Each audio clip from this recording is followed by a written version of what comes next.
Jaalatamtoota hordoftoota Amsaar baga nagayaan gara Amsaaritti dhuftan jechaati. Har'aan kana barnoota tokko qabadhee isin dhufee jira. Innis akkamitti appilikeeshiniin bilbila keessan irra jiru yeroo isin malee hojjechuu akka hin dandeenye akkamitti gochuu akka dandeettan isin agarsiisuu qabadhee dhufee jira jechuudha. Barnoota kanaan wal qabatee namoonni hedduun silkii walirraa fuudhanii yeroo itti ilaalan jira. Yeroo silkii isinirraa fuudhanii ilaalan sana keessatti namoonni icciitiiwwan appilikeeshinii keessan irratti isin ilaaltan ergaawwan garaagaraa ilaaluu danda'u. Isa kana ittisuuf jecha appilikeeshinii tokko fayyadamuu ni dandeessu jechuudha.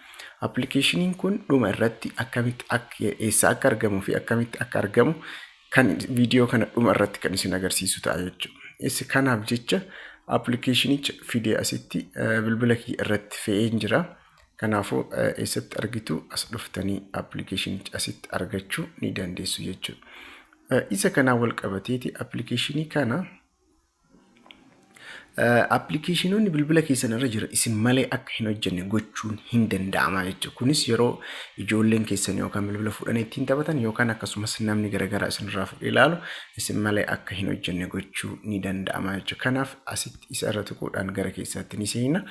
Appilikeeshinicha irra seenuudhaan yeroo bannu fuula akkas jiru kana ni arganna jechuudha. Fuula akkas jiru kana ni arganna. Kanaaf iddoo kanatti as dhufuudhaan iddoo jalaa kanatti agree to terms kan jedhu kana yeroo tokko irra tuquudhaan next kan jedhu tunaa jechuudha. Next kan jettu iddoo kana jirti isii irra tunaa jechuudha. Kanaaf yeroo next jennu isa kanatu dhufaa jechuudha. Inni kun iddoo itti isin paatarnii itti fayyadamuu qabdan galchitanii jechuudha. Kanaaf paatarnicha yeroo tokko ni fayyada ammas irra deebi'a jechuudha. Kanaaf paatarnii kana dagachuu hin qabu. Paatarnii kana dagachuu hin qabu jechuudha. Yeroo akkas gootanii fuula akkas jiru isin arga.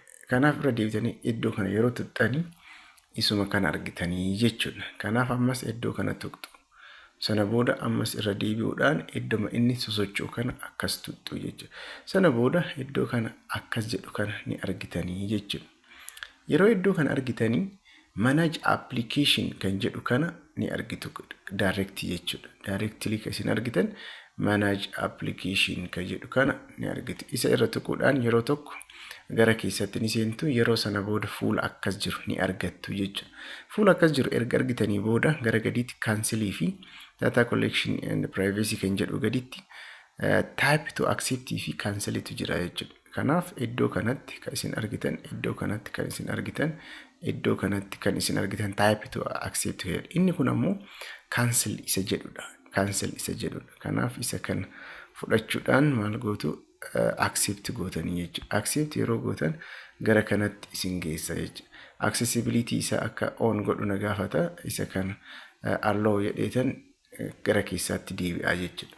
Kanaaf isa kana booda inni kun iddoo kanatti farewell kan jedhu kana gaditti manage application kan jedhu choose gootu yeroo akkas gootan iddoo kana irra tuqxanii yoo seentanii maal taatanii asitti kan argitan appilikeeshinoota isin fayyadamatan hunda cuftuudhaan qopheessee isinii fidaa jechuudha. Hedduu isaanii appilikeeshinoota isin itti fayyadamatan jala kanatti qopheessee isinii fidaa jechuudha.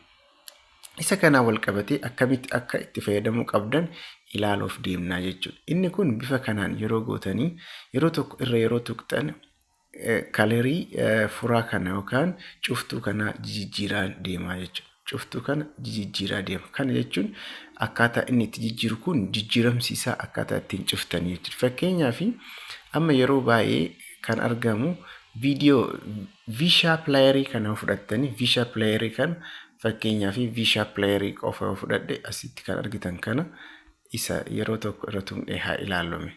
Fakkeenyaaf inni kun yeroo akkasitti irra tuqamu inni kun kalarii amma itti cufuu deemnu jechuudha. Akkas yoo ta'e keelloodhaatti jijjiirame. Inni qara magariisa ture gara keellootti jijjiiramee jira jechuudha. Gara keellootti jijjiiramee jira jechuudha.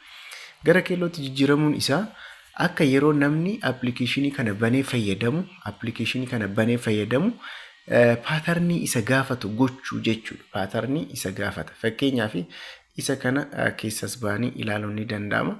Isa kana keessa akkas godhee gara duubaatti ba'uu ni danda'a. As tuqee as ba'eeti sana booda isa kana banee yoo isin agarsiise isa kana yeroo banu paatarnii gaafataa jechuudha. Paatarnii kana dirqama akka inni gaafatu gochuu qabdu. Akkas godhee yoon jedhe ni banaa jechuudha. Kanaaf isa bifa kanaan itti deemtan. Inni kun immoo asumarratti iddoo kanatti bicaa kan ta'e kana deebitanii irra kan dhoofta yoo ta'e inni kun appilikeeshinichi kun intarneetii irraa baan ta'e yookaan intarneetii akka fayyadamuu hin dandeenye gootanii jirtu jechuudha. Isee kana akka intarneetiin waliin qabanne gootanii jirtu jechuudha. Bifa kanaan appilikeeshinoota hin barbaanne intarneetii irraa bilook gochuun hin danda'ama jechuudha. Haga inni hin banamnetti intarneetii tokkoonis wal qabachuu hin danda'u jechuudha. Kanaaf bifa kanaan deebistaniis irraa banuu ni dandeessu jechuudha. Irraa banuu ni dandeessu. Bifa kanaan intarneetii irraa appilikeeshinoota hedduu kutuun ni danda'amas akkasumas akka paatarnii gaafatamu gochuun ni danda'ama jechuudha. Inni kun tooftaa nuti itti fayyadamnu jechuudha. Inni kunniin koondishinoota hedduutu jira. Kanaaf isa kana garuma duubaatti deebi'uudhaan koondishinoota isa bira jiran hunda waliin ilaaluu ni dandeenya jechuudha. Inni lammaffaan isa garaa gadii kanatti argitan farewell kan jedhu. Farewell jechuun yeroo onlaayinii galtanii yeroo onlaayinii irra jirtan sooshaal miidiyaa isin fayyadamatan irratti akkaataa isin achi irratti mul'achuu hin dandeenye gootanii jechuudha. Isa kan irra tuqxanii jennaan okay jennaan appilikeeshinii irratti filatan sana irratti argamuu hin dandeessanii jechuudha. Inni kun bifa saniin kan ta'u ta'a. Block access to internet jedhanii inni kun internet irraa block godhatanii jirtanii yoo fayyadamas jiraatan garuu onlaayinii sana mul'achuu hin dandeessanii jechuudha. Kanaaf jecha isa kana bifa kanaan itti fayyadamuun ni danda'ama. Akkasuma sana akkanuma tuqxanii isas irra tuquudhaan diimessuu hin dandeessu jechuudha. Inni kun diimate jechuun farewell irratti diimate jechuun isin yeroo intarneetii fayyadamtan intarneetii irraa citeera waan ta'eef isin onlaayinii mul'achuu hin dandeessan. Yeroo inni kun irraa baname qofa intarneetii irratti ergaan isin ergamee fi wantoonni garaagaraa isin seenuu danda'u jechuudha. Bifa kanaan appilikeeshinoota haala ajaa'iba ta'e kanaan itti fayyadamuu ni dandeenya jechuudha. Inni kun keyboard based blocking. Inni kun keyboardii irratti foontiiwwan garaagaraa akka hin hojjenne cufuudha inni kun. Kanaaf application deletionis jira. Application deletion kan jedhu isa kana gonkumattu hambisuudha. Inni kun ammoo manage notification blockidha. Notificationii isin irra dhufu block gochuuf isa kanatti fayyadamuu ni dandeessu jechuudha. Inni kunniin wanta hedduu kan nama fayyadu waan ta'eef asitti kan barbaadan delete ittiin gochuu dandeessan kan filachuu dandeessan garuu appilikeeshiniin hedduun akka hin hojjenne gochuuf isa kana fayyadamuu qabdanii jechuudha. Isa kana fayyadamuu qabdan. Kana waan ta'eef yeroo hedduu irra deddeebitanii yoo ilaaltan appilikeeshinichi baay'ee shaggaadha. Kanaaf bifa kanaan baan gootanii irraa akka bahu tolchuun hin danda'amu. Irra caalaan isaa garuu iddoo kanatti yoo argitanii appilikeeshinoota jiran hedduu isaanii akkaataa namni hin fayyadamne gochuun hin danda'ama jechuudha. Fakkeenyaaf Binance kan akkas godhee neetworkii irraa kutee jira.